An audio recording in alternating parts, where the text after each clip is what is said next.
Ang Ebanghelyo ni Matthew, Kabanata 8. Noong bumaba si Jesus mula sa burol, maraming tao ang sumunod sa kanya.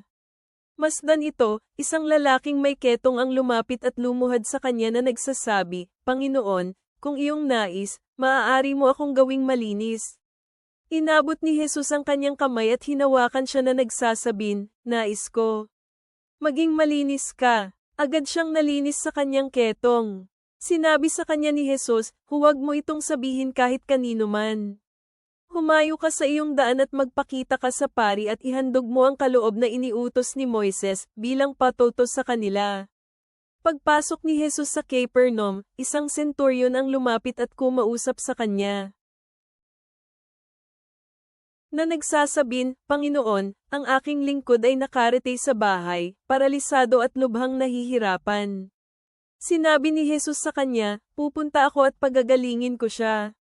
Sumagot ang senturyon at sinabing, "Panginoon, hindi ako karapat-dapat na papasukin ka sa ilalim ng aking bubong, sabihin mo lamang ang salita at gagaling na ang aking lingkod. Sapagkat ako may isang taong nasa ilalim ng kapangyarihan at may mga kawal ako na napapasailalim sa akin.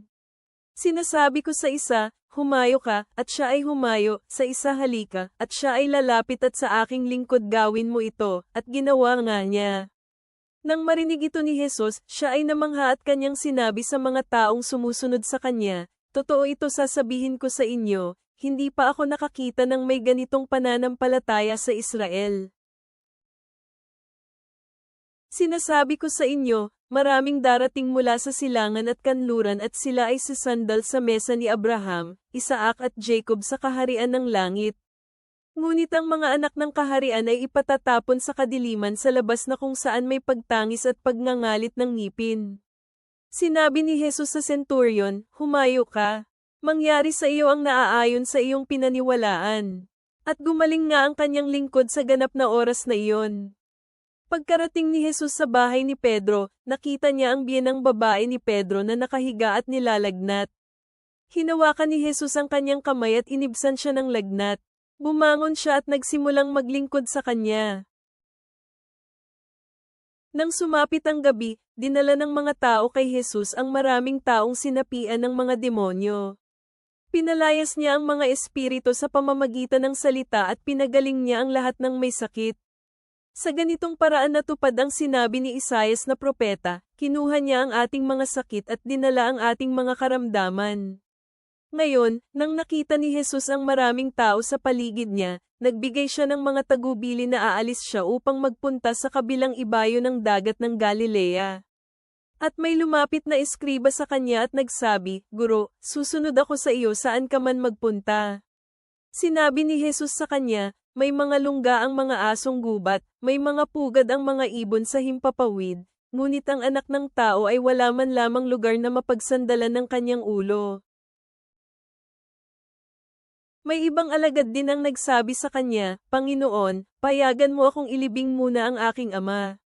Ngunit sinabi ni Jesus sa kanya, "Sumunod ka sa akin, hayaan mong ang patay ang maglibing sa sarili nilang patay."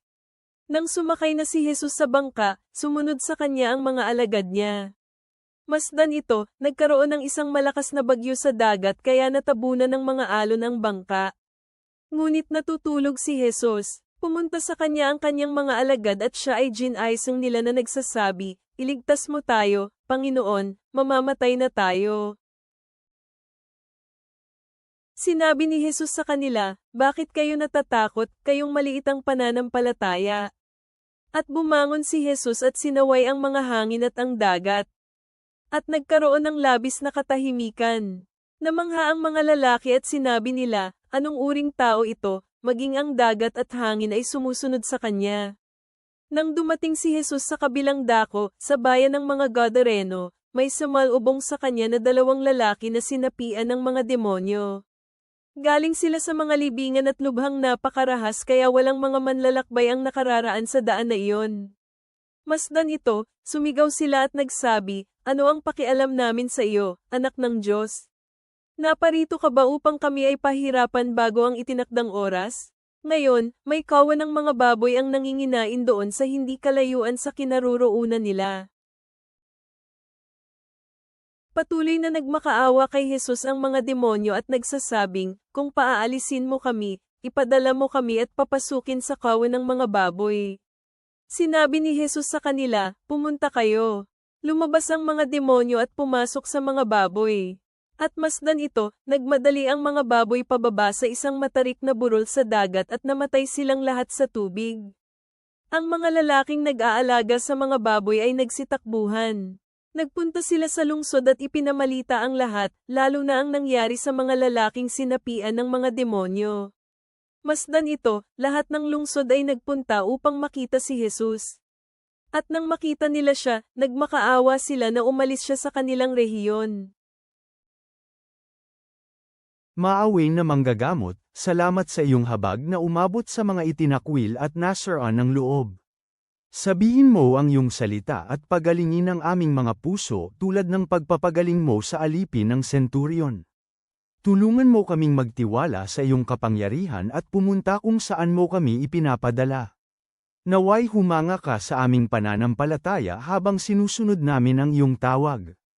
Idinadalangin namin ito sa makapangyarihang pangalan ni Jesus. Amen.